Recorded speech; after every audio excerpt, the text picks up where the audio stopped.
Hey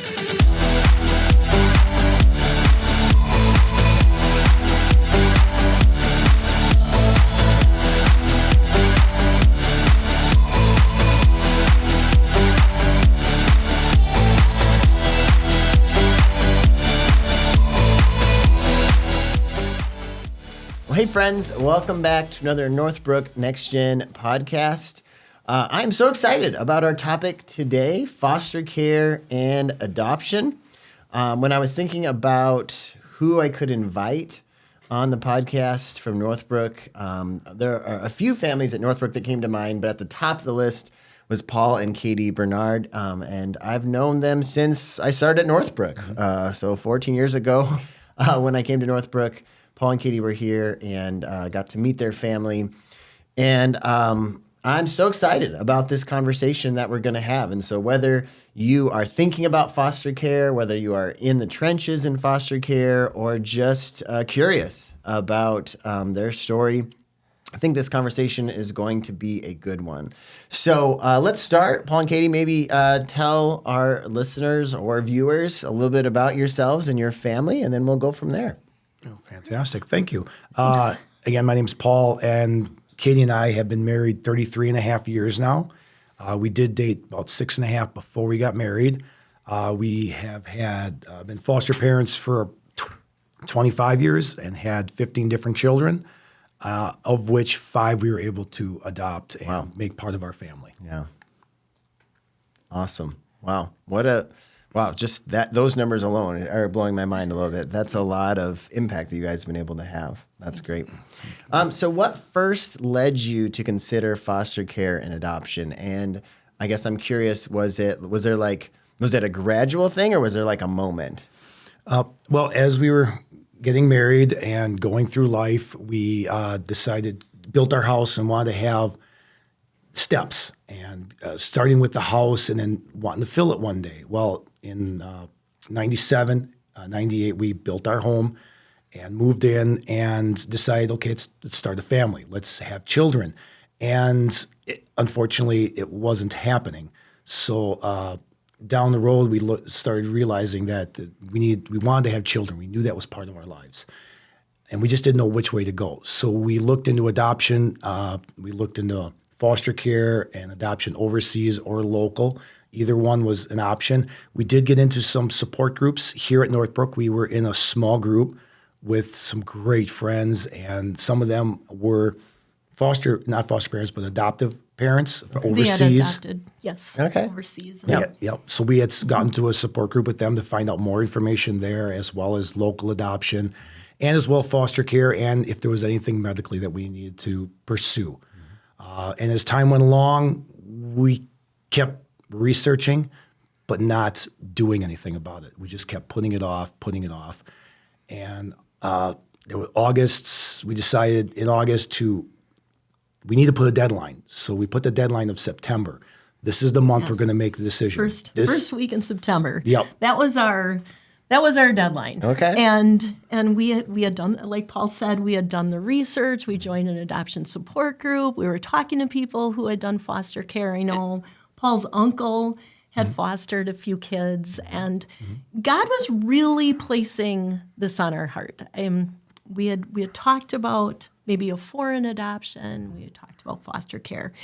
So. And how long had you guys been married at that point? At that point, we were married. Let's see here. We got married in 92. 92. Okay. All right, let's do some math. And this was about 2000. Okay. Yeah. Okay. So about 8 years. Okay. Married Okay. for about Sure. 8 years. Well, like Paul said, we had given ourselves a deadline of September. And I'm a teacher. Well, I've been a teacher for 33 years, but at that time, I had been a teacher for about 8 years. And what's interesting, what's amazing about this, and total miracle here, we got a call 1 week before our deadline. Wow. From somebody who knew or was asking about a student that I had in my class. And I had had him in 4th grade. He had a great 4th grade year, and they wanted to know what strategies worked for him. Wow. Okay. And I I mean, we had talked about foster care and adoption. I mean, right away I said, how is he? Where is he? What's going on? And they said, well, he's been in foster care for the past 2 years. Wow. And he's in transition. They're looking for a home for him. And I said, I'll take him. And it just, foster care found us. Wow. And Paul was working at the time.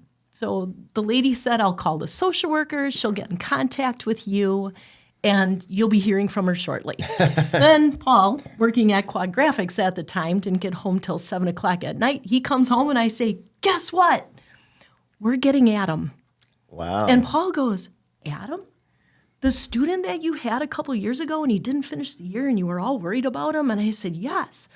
Well, what's going on? I said, well, the social worker called and she's going to bring him over tomorrow morning for a sleepover. And then she's going to, call and just see how things go. Wow. So, I mean, the next morning she brought him over. He spent the night. She called the next morning and she goes, how did things go? Things went great. And she said, wonderful, he is moving in with you. I'm coming over and I'm going to emergency license you guys. Oh, wow. Yeah. Okay. And you're going to become foster parents. Yeah. And it was just like that. Just like that. And I mean, wow, we were ready. And there was paperwork and stuff we needed to do. We had 30 days to get our official license. They gave us a deadline. And we did manage to get all that done when they were quite surprised that we did it in such a short amount of time, because normally they'd let it go a little longer on occasion. And then he came, he lived with us. He was with us for 4 months. 4 months. And but the object of foster care is for a child to be returned to his parents. And not diving into the situation, but mom met her return and she wanted the child back. We were aware of it and we knew it, but we were very happy just to have that time with him. And it was fortunate. He moved out of state, so it wasn't like we were going to see him on a regular basis. We knew once he was moving out, it was done.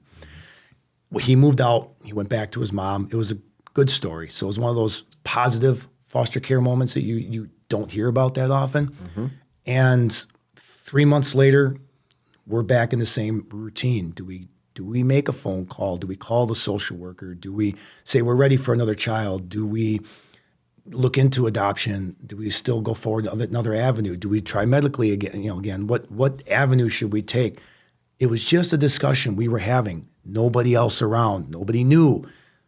Next thing we know, the phone call happens. It's like the next day. The social worker calls. Okay. Hey, we have another child. Are you willing to take him? That's how we got into it, and kids that's have- how we continued on and seen that happen over and over and over again. Wow. That's great. That's such a God thing, right? I mean, wow. So for those that are maybe thinking about going into foster care, I know there's a lot of curiosity or wonder of like, what is it like compared to what you think it's like? And so I guess, what were your expectations going into being foster care parents, and then how was reality different?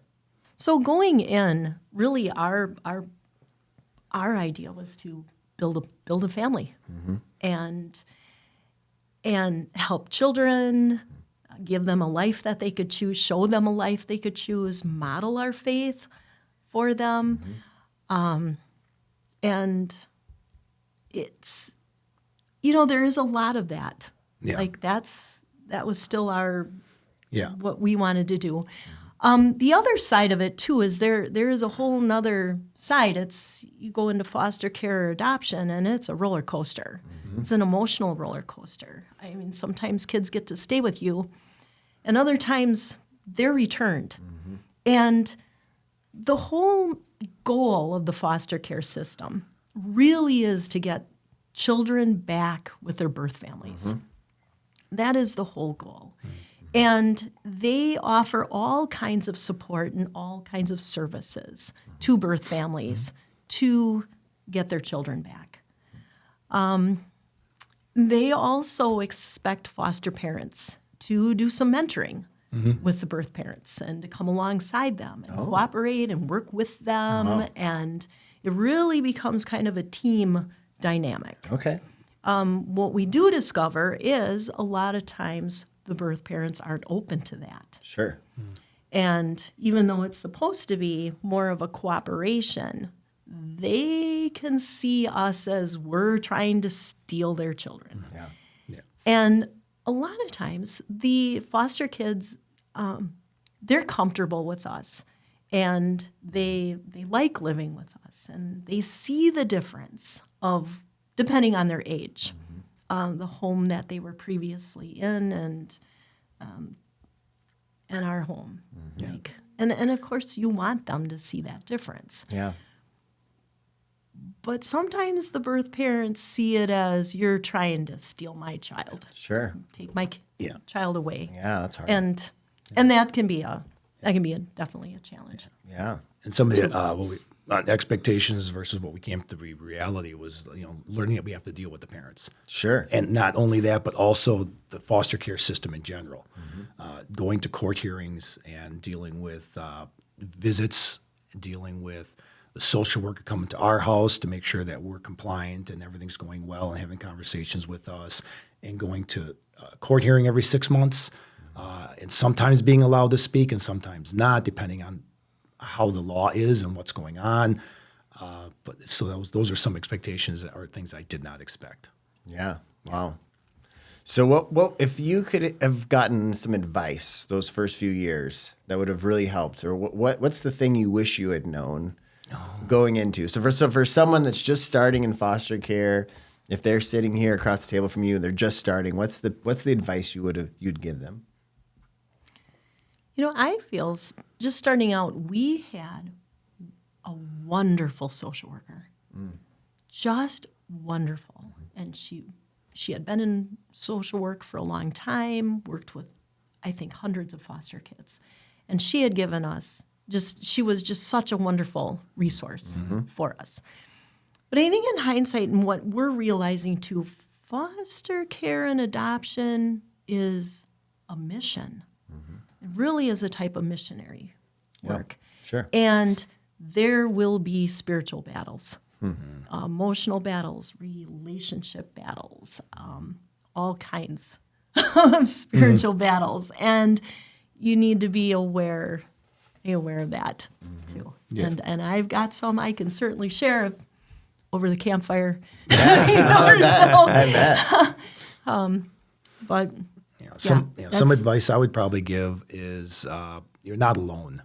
Realize that there's other people out there going through what you're going through, and don't be afraid to speak up and reach out to other foster parents or people in the community that you might know, or your local church, to see if they have somebody that has been through it, we did in that case with Northbrook. With all the children that we've had, we brought everyone to Northbrook and went through the 7 student ministries, went through children's ministry at NB Kids, and the welcoming that we had here was great for our children, because they felt, they were always hesitant at first because maybe they didn't experience it, but it was a good thing to have them come here to see the difference.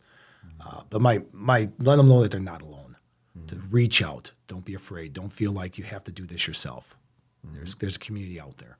Yeah, that's good. Well, let's talk about that for a second. You're talking about bringing your foster kids or your adopted kids to church. What were some of the other rhythms? And this doesn't necessarily need to apply to foster care and adoption. This can be just parenting in general. But what were some of the rhythms or things that you found helpful in raising or mentoring the children that God brought your way? You want to go first? Sure. Okay. Yeah, I suppose. A strong marriage relationship. Yeah. Really need to depend on each other, lean on each other. You need a strong sense of us. And I know we had attended Dr. Rick Marks seminars, parenting classes,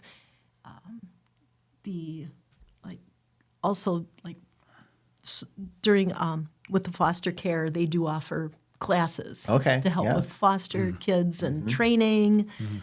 And there's always something that you think you know or you don't know. There's always more information there. Yeah. So that's do you want to keep Date nights, making sure you have time for you and your, and your spouse, even maybe some alone time for yourself, or even alone time for your spouse, recognizing that your spouse needs a break, Yeah. or that you need a break, or that your spouse recognizing you need a break, or sometimes when the children need a break.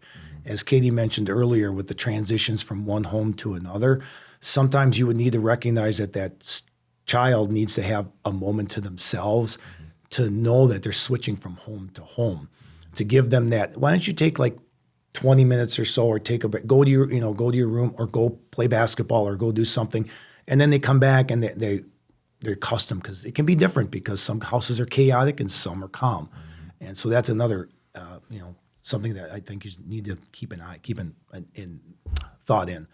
Strategies in terms of, like, I know small groups was something that we did a while back with a couples, it was like 3 or 4 Small group couples, small Bible group, studies. and now we call them life groups. Very similar to what we do now. Very similar, just different named.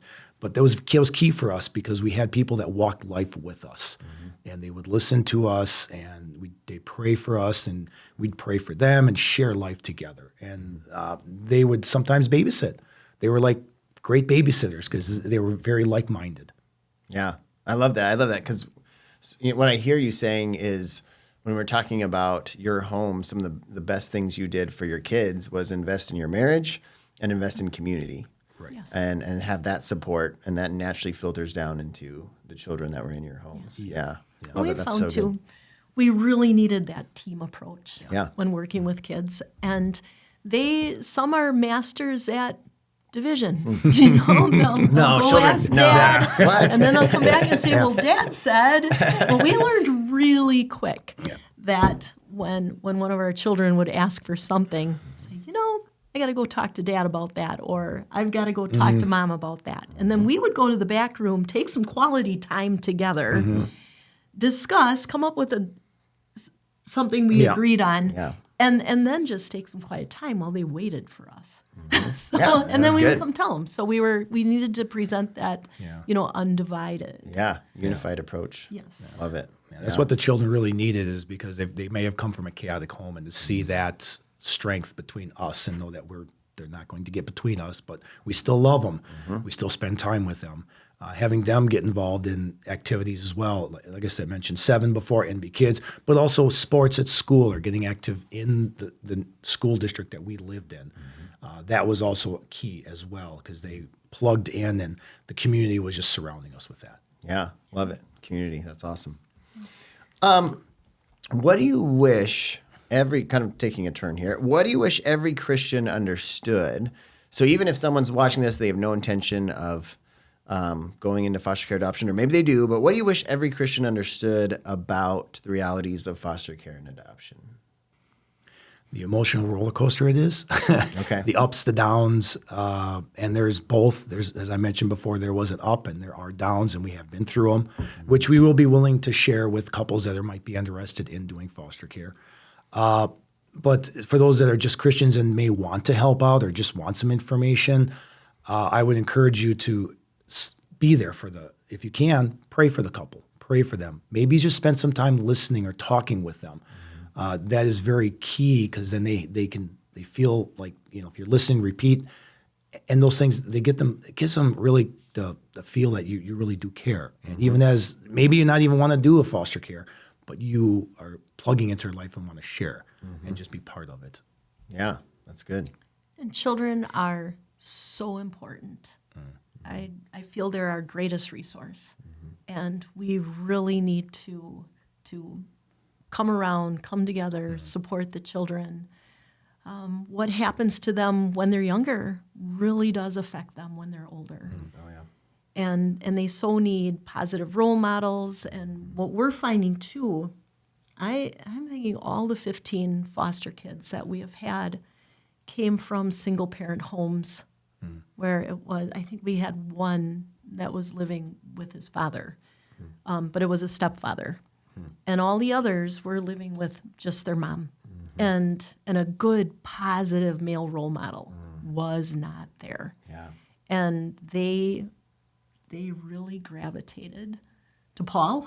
He was this positive male role model, and they really looked up to him. And just having It really was important to them. And I also would encourage a Christian that if you do see a child that may be and if you happen to be somewhere and you find out and you have a connection with them, they can look up to you too. Our children did have mentors that are fellow believers here at Northbrook or people from our school district. They connect. It's real easy to do that as a Christian if you just want to help another child or be there, listen to them. It's good. They need as many people supporting them as possible. And if I am not going to be the role model they need, and they find somebody else, I'm okay with that. Yeah. As long as it's somebody pouring into their lives. And we had that happen many times. Wow. Yeah. That's good. So, so you kind of alluded to this, but so if someone is a Christian and they're like, I don't feel called to foster care and adoption, but I have friends that are involved in foster care and adoption, what are some of the ways they can support their friends that are in foster care and adoption? You kind of alluded to some of this, but maybe spell that out again. Like, how do we support families that are in the trenches of foster care and adoption? Okay. Check in with them, talk with them, be friends with them, include them. I know there were times where we feel a bit different as a family. Our children came to us in a different way, but we're still a family, and we're still working with children. So needing that connection with others. Also, foster kids don't come with much. Our foster kids came with a small bag of clothing. And that was it. And I know Waukesha County had offered a $200 clothing allowance. Okay. And Milwaukee County did not offer anything. Okay. So that really comes from the foster parents. I had a wonderful friend who, when she found out that we had gotten an 11 o'clock phone call for a 2-day baby that was just born, Oh, wow. 2 days old, and can we pick him up from the hospital at 1 in the afternoon? Oh, wow. Yeah. We were able to purchase a car seat from the hospital. Okay. But a good friend of mine came, she called and she said, I'm coming over at 5 o'clock and I've got stuff for you. Okay.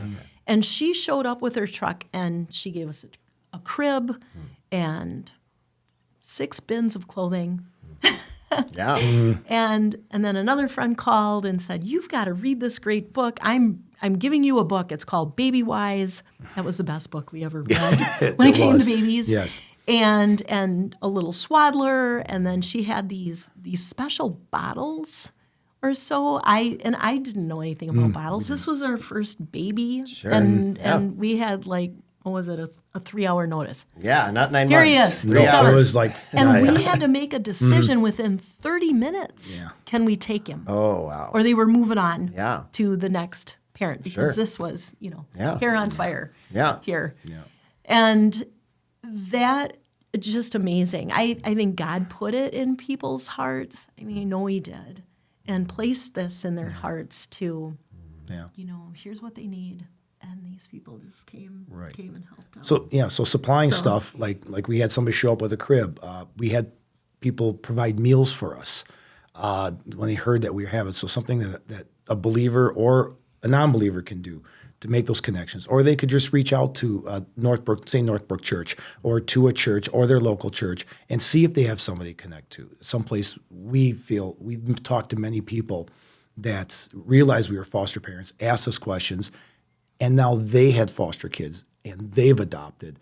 And one was a neighbor, one actually was a member of Northbrook. I've had extended family members or friends that also have done that, asked us questions, and they can supply stuff, babysit. I mean, if you are there babysitting or just offering some help of any kind, it's great. It's awesome when both do that because it's connections. Yeah. It's connections. That's so good. That's so good. So let's talk to someone who's watching this and they're in the trenches, they're doing foster care, and they're feeling discouraged. Obviously, the best thing we'd say to them is to reach out to you both and have coffee with you both. I know you'd be happy to do that. Absolutely. That's the best solution. But let's say they just have 60 seconds. What is your pep talk? Maybe 2 minutes. I don't know. What would you say to someone feeling discouraged in foster care? We've been there. Yes. We've been in the trenches. And of course, we've always leaned on each other. Yes. But when we've found, too, that things were really tough, we have called our social worker. Our social worker, through the foster care system, they do offer respite to foster parents. But I know, too, it becomes a different situation when you adopt the child. I don't believe respite is offered anymore. So I know we've definitely had our challenges. Reach out and talk to a friend, find that support, pray. We've had some of our most challenging times as foster parents and adoptive parents, but also our most rewarding times. I would let you know that you're not alone. We've been through the trenches. We've been through it. We've dealt with it. We've had children removed from our home against what we believe they should have happened.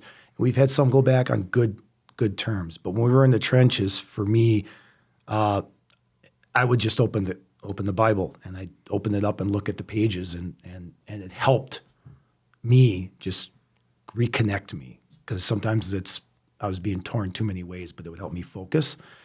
But you're not alone. Reach out. As you mentioned, John, we would be happy to talk to a couple that's in the trenches right now and just give them words of encouragement. But words of prayer help me. There were many times people would be praying for us. I'd be in the trenches, or we'd be in a court hearing, and we'd have a moment of just peace as we're giving our testimony or talking to the court or the judge. And I could just feel that. And those were moments that so you're not alone. We will, people will be there for you. Love that. That's so good. Such good advice. Okay, last question. Let's say someone is on the fence. They're leaning into maybe trying foster care adoption. They're nervous. They've been thinking about it. What's one small step that you would invite them to take? I think first to recognize that God has put it in their heart. If you're thinking about it, there's a voice. God's bringing you to this. The second step would be to call social services, call the foster care system. If you live in Washington County, I think all the counties have foster care systems. We lived in Washington County, but we were licensed through Waukesha County. I would say also, maybe even before that, talk to people who have done foster care. But I guess chances are they've already talked to them, like they're on the fence, done the research, and and then I would say, go for it. This is For those of you that are thinking about it, or just that want to research it or find out, I'd be happy to sit down and talk with you. Reach out to Northbrook Church.